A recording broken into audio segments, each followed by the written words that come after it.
Bonjour à tous et bienvenue dans cette vidéo dans laquelle nous allons un peu parler de la connexion interbroker.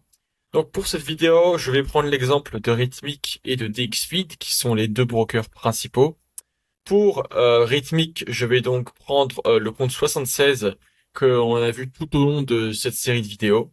Et pour DXFeed, je vais choisir MyFunded Futures, qui est une firme qui offre DXFeed. Alors, pour les credentials MyFunded Futures, je vais les rentrer juste maintenant. Voilà, à noter que sur MyFunded Futures, sur toutes les firmes qui offrent DXFeed, il faudra bien penser à vous mettre en mode réel lorsque vous vous connecterez.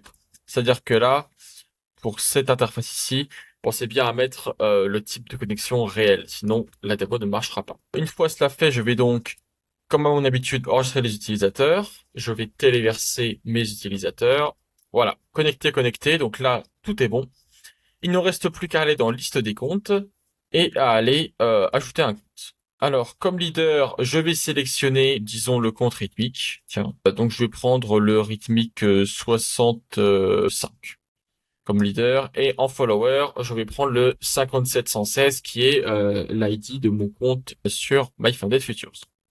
Je vais donc prendre en levier du 1 pour 1, couper les pertes en 1000, 120 000, inverser non, ajouter. Et donc là, quelque chose de très important. La chose absolument importante à retenir de toute cette vidéo, c'est au niveau du mappage des symboles. Si vous regardez un peu, ce mappage des symboles, il a cette tronche-là.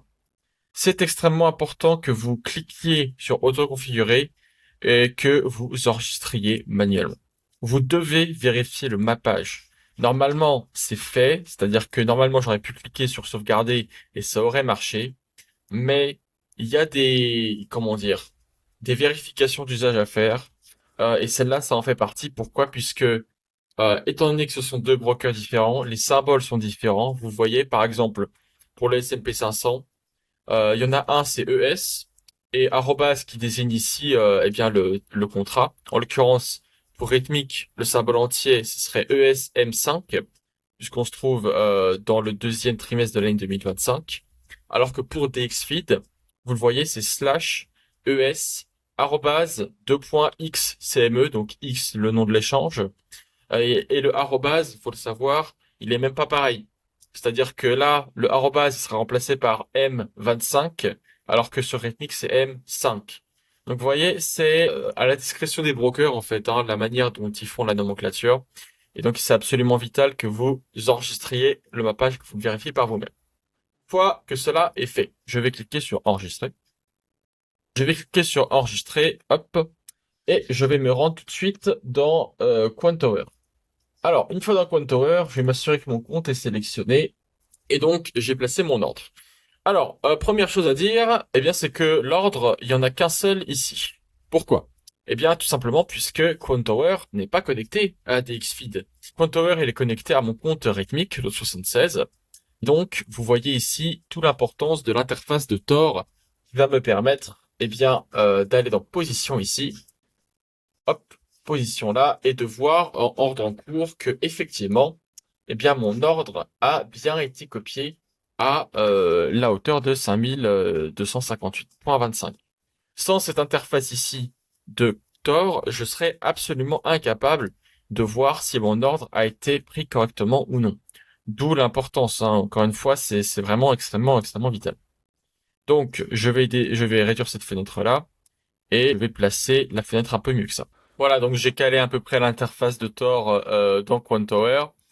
Donc si je modifie, hop, mon ordre limite, vous voyez que là, ça s'est modifié et on a bien quelque chose de à jour. Donc évidemment, je peux décider d'annuler mon ordre, hop, par cette action, par ce bouton.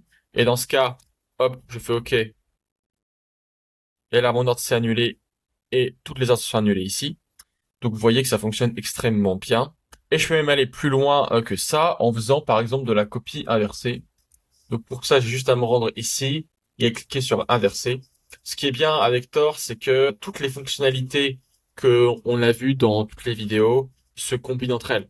C'est-à-dire que vous ne serez jamais limité puisque, eh bien, au final, une fonctionnalité est désactivée parce que ce broker-là, elle supporte pas. Actuellement, toutes les fonctionnalités sont supportées par tous les brokers, donc ça vous permet vraiment une liberté totale. Là, si je replace un petit ordre sur mon compte rythmique. Vous voyez que là, hop, vous avez au final un ordre limite que je viens de placer là et qui s'est répercuté en ordre stop. Donc aucun prix, ce qui est normal, et un prix de déclenchement, donc qui correspond à un stop égal au bon prix. Donc vous voyez toute l'importance de ce type de trading interconnexion, et ça en illimité grâce à Tor. Voilà, c'est tout pour cette vidéo. Je vous remercie de l'avoir suivi et on se retrouve dans la prochaine. À plus.